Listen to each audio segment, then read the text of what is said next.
felt like a criminal or a terrorist or something like that. Yes, the obesity epidemic is taking over the world. And Eli Lilly and Company making a big mark on helping some 650 million people around the world to lose weight. The FDA's approval for treating obesity with ingredients from Lilly's diabetes drug Mounjaro, putting the company in a promising position on multiple fronts. The approval of Lilly's Zepbound drumming up excitement among doctors and patients. It's the first weight loss drug on the market that acts on 2 receptors instead of just 1. And here now to tell us what that means for patients, Business of Health reporter Kylie Valletta. Kylie. Well, thank you, Gary. It sounds a little in the scientific weeds, but this is the big difference maker for Zepbound. The string of weight loss drugs already on the market activates 1 receptor in the brain called GLP-1 to decrease appetite and slow down digestion to help people feel full longer. Lilly's Zepbound is the first to deliver a second punch by also activating a receptor called GIP. Hendricks Regional Health endocrinologist Dr. Priya Menon says this 2-layer approach not only decreases side effects, but also causes greater weight loss. I cannot explain what a game changer these drugs are. You know, where we would tell our patients before, we would advocate for bariatric surgery. Now we are able to tell them, let's try these drugs first and then see how you do. Zepbound, a once-weekly injection, is approved for anyone with a body mass index above 30 or above 27 with a weight-related problem like hypertension or high cholesterol. Menon says there are 2 big hurdles. Most private insurance companies don't cover weight loss drugs, and they are expensive.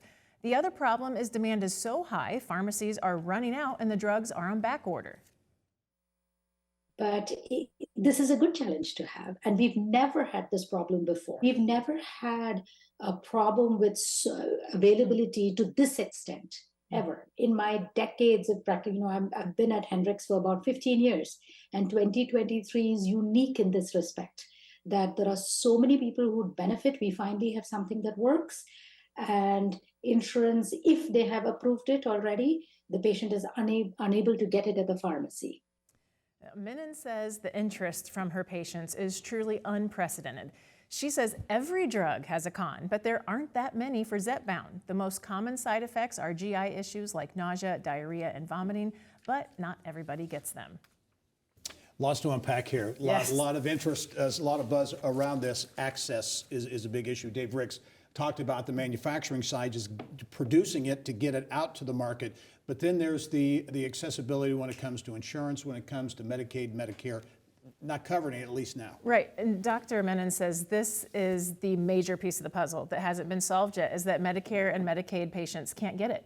It's, $500 to $1,000 a month. Medicare, Medicaid won't cover it. And she said simply it's unfair that this huge swath of patients who could benefit from it right now can't get it. And an interesting point to that is that private insurance often follows the lead of Medicare and Medicaid. So it's kind of a 2-pronged issue right now. Will be interesting to follow that. How about the buzz in some other areas like cardiovascular docs and bariatric surgeries that stand potentially maybe to be impacted by this? Right, so bariatric surgeons, she says there's a lot of buzz among those surgeons. They're trying to figure out how to best use this drug. Cardiologists are really interested because if you can lose a lot of weight, it greatly decreases your cardiovascular risk. Here's one thing, you have to be on these drugs the rest of your life. If you stop taking them, the weight comes back, and Dr. Menon says it comes back with a vengeance. Wow. So another flip side of that, though, is it could be the only drug you're on. So if you can take this one drug, you can eliminate your cardiology drug, you can eliminate your hypertension or your high cholesterol drug. So there's a cost-benefit analysis. If you can take off your other drugs and just take this one drug, well, maybe the cost evens out. Yeah, fascinating developments. I know we'll be talking a lot more about it in the future. Absolutely. Thanks, Kylie. Yep.